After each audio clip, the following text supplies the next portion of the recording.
दर्शकों, आज हमारे साथ चोकरधानी के ओनर निखिल सावलानी जी मौजूद हैं। तो चलिए इनसे बातचीत करते हैं और छत्तीसगढ़ में राजस्थान की परंपरा को लेकर आने का विचार जानते हैं। नमस्कार निखिल जी, सबसे पहले मैं आपका बहुत बहुत स्वागत करती हूँ। सर, आप हमें ये बताइए कि छत्तीसगढ़ स्टेट में राजस्थान की संस्कृति और परंपरा को लाने का विचार आपको कैसे आया? एक्चुअली ये स्टार्ट हुआ था नागपुर से 2007 में। तो हमको एक ग्रोथ करने के लिए हम लोग बहुत सारी सिटीज़ घूम ही रहे थे, तो हमें रायपुर एक अच्छा पोटेंशियल लगा फॉर ग्रोथ, तो हमने इसलिए यहाँ पे स्टार्ट किया 2019 में। अच्छा, निखिल जी मुझे ये बताइए कि जो चोकरधानी है यहाँ पे किस प्रकार की एक्टिविटीज़ शामिल है, ये कितने बड़े क्षेत्र में बना हुआ है? टोटल ये 5 एकड़ में है। इसमें 20 टाइप की एक्टिविटीज़ होती है, जिसमें Kalbelia dance, Ghoomar dance, puppet show, magician, total Rajasthani activities होती है। चोकरधानी में राजस्थान की एक्टिविटीज़ मनोरंजन के अलावा आपका शादी इवेंट्स का भी काम है, वो सब आप कैसे मैनेज करते हैं? वहाँ पे टोटल 70 रूम्स, एक बैंक्वेट हॉल है 13,500 स्क्वायर फीट का, और एक लॉन है 35,000 स्क्वायर फीट का। इन हाउस केटरिंग, डेकोर, हम लोग पूरी एक्टिविटीज सब हम लोग इन हाउस करते हैं। चोकरधानी में हर दिन सैकड़ों लोगों के लिए खाना पीना तो बनता ही है। राजस्थान के परंपरा के हिसाब से राजस्थानी थाली तैयार की जाती है। उसके अलावा शादी में भी सैकड़ों से हजार लोग मौजूद होते हैं, तो उन सब की केटरिंग को कैसे मैनेज करते हैं? वो भी इन हाउस केटरिंग होता है। दोनों एरिया का किचन अलग अलग है। जो चोकरधानी है वो राजस्थानी थोड़ा टच में फूड रहता है, बाकी जो वेडिंग्स में जैसा रिक्वायरमेंट रहता है गेस्ट का, उस हिसाब से हम लोग प्रिपेयर करते हैं। छत्तीसगढ़ में राजस्थान की खाना से लेके परंपरा की जो नींव आपने बनाई, वो आपने कैसे बनाया? पहले से ही हमारा एक नागपुर में एक प्रोजेक्ट है, तो सेम यहाँ पे ही हमने डेवलप किया बिकॉज ऑफ थोड़ा सा ग्रोथ बिजनेस में लाने के लिए। सेम एक्टिविटीज़ नागपुर में भी होती है, सेम एक्टिविटीज़ रायपुर में भी हो रही है। फूड को हम थोड़ा सा राजस्थानी टच देने का ट्राई करते हैं चोकरधानी एरिया में। ऐसी क्या चीज़ें जो छत्तीसगढ़ के लोगों को राजस्थान की कला से जोड़ रही है? जैसे फूड है, थोड़ा सा ऑथेंटिक फूड, जैसे दाल बाटी चूरमा, गट्टे की सब्जी। गेस्ट प्रेफर करते हैं लोग आने का एंड खाने का वो एरियाज में। मतलब आप ये कहना चाह रहे हैं कि छत्तीसगढ़ के लोग भी राजस्थान की तरफ झुकाव रखते हैं और नई नई चीज़ों को जानने के प्रति रुचि रखते हैं। ये एक एंटरटेनमेंट पार्क है, बाकी गेस्ट के लिए पूरा एंटरटेनमेंट है, फूड है, सब चीज़ एक न्यू एक्सपीरियंस हो जाता है गेस्ट को, तो एंजॉय करते ही हैं। अभी चोकरधानी में 20 एक्टिविटीज़ है, तो आने वाले टाइम पे आप इसमें कुछ और ऐड ऑन करना चाहेंगे? हम कुछ चेंज करते ही रहते हैं, एवरी सीजन कुछ ना कुछ चेंज करते ही रहते हैं। जैसे अभी हम लोग ने घूमर डांस चेंज किया था, फिर अभी कालबेलिया डांस आया है। न्यू चीज़ें डालते ही रहते हैं कुछ ना कुछ गेस्ट के एक्सपीरियंस के लिए।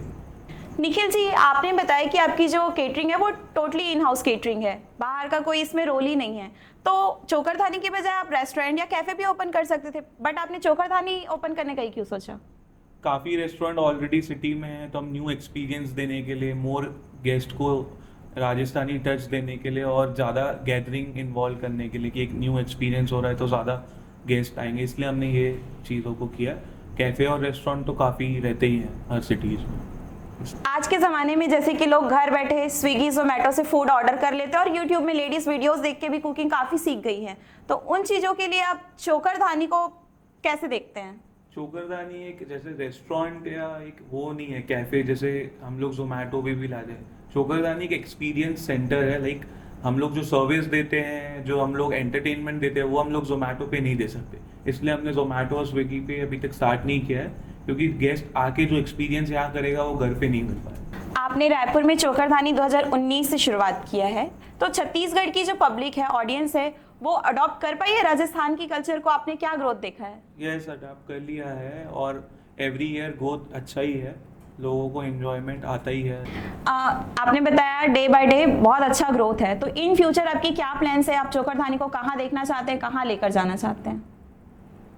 और एरियाज़ में हम ट्राई कर रहे हैं ग्रोथ करने का, हम लोग का चल ही रहा है प्लानिंग।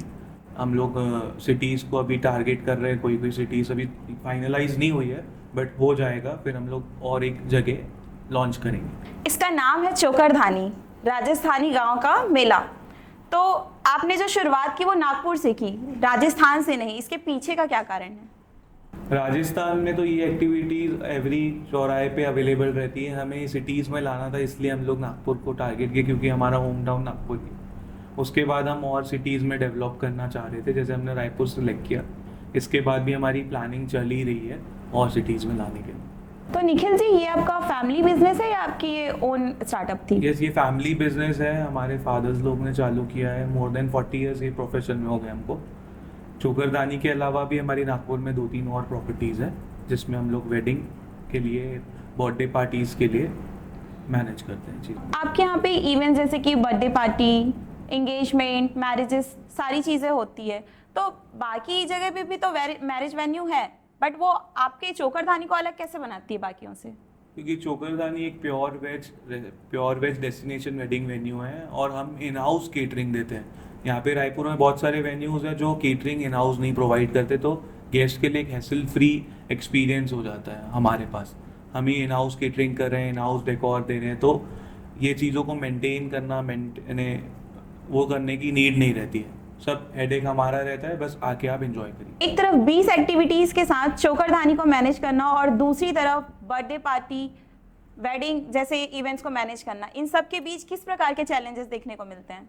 हमारा business mainly man power oriented है, तो थोड़ा सा मैन पावर गैदर करने के लिए एक फेस होता है जो चैलेंज है, वो फेस को ही हमें मेनली अच्छे से हैंडल करना पड़ता है। आपने बात की अभी मैन पावर की, तो आपके जो मैन पावर, आपके जो लेबर्स हैं, एम्प्लॉयज़ हैं, वो छत्तीसगढ़ से बिलोंग करते हैं कि राजस्थान से हैं?